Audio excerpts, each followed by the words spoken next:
জুলাই গণঅভ্যুত্থানের দ্বিতীয় বর্ষপূর্তিতে বিশেষ আলোচনা সভার আয়োজন করে বাংলাদেশ জামায়াতে ইসলামী ঢাকা মহানগরী দক্ষিণ শাখা। বুধবার বিকেলে রাজধানীর কাকরাইলে অনুষ্ঠিত এ সভায় যোগ দেন শহীদ পরিবারের সদস্য এবং আহত জুলাই যোদ্ধারা।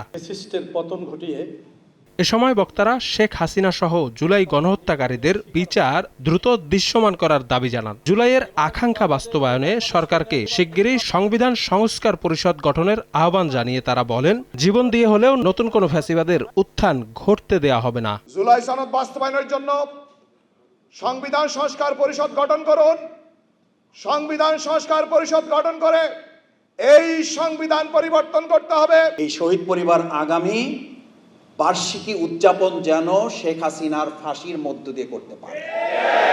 সংস্কার পরিষদের সদস্য হিসাবে আপনারা বিএনপি এবং সরকারি দল আপনারা শপথ গ্রহণ করলেন না। এটি জাতির সাথে প্রতারণা ছাড়া আর কিছুই নয়। এদিন সকালে জাতীয় সংসদের এলডি হলে আয়োজিত এক মতবিনিময় সভায় বিরোধী দলীয় নেতা ও জামায়াত আমির ডাক্তার শফিকুর রহমান অভিযোগ করেন, জুলাই আন্দোলনের স্মৃতি ধরে রাখতে বাজেটে সরকার পর্যাপ্ত বরাদ্দ রাখেনি। গণভোটের রায় অগ্রাহ্য করায় রাজনীতিতে নতুন সংকট তৈরি হয়েছে বলেও মন্তব্য করেন তিনি। জুলাই সংক্রান্ত দুটি প্রতিষ্ঠান আছে, এই দুইটার ব্যাপারে কিচ্ছু নেই। কি হলো, জুলাইকে হারিয়ে যাবে? জুলাই না থাকলে আমরা কোথায়? এই সংসদ কোথায়? এই সরকার কোথায়?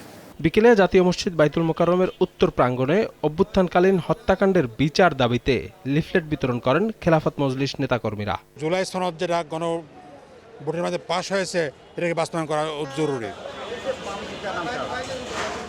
শফিক মুন্সি, সময় সংবাদ, ঢাকা। এক মিষ্টি সকাল কানে কানে কিছু গুনগুনিয়ে বলে যায়, কাছে আয় ভেসে যায় হাজার ফুলের ঠিকানায়, ছুঁয়ে দিয়ে ডুবে যায় সুগন্ধে সেই সীমানা। তিব্বত লাক্সারি সো, বাংলাদেশের রূপ।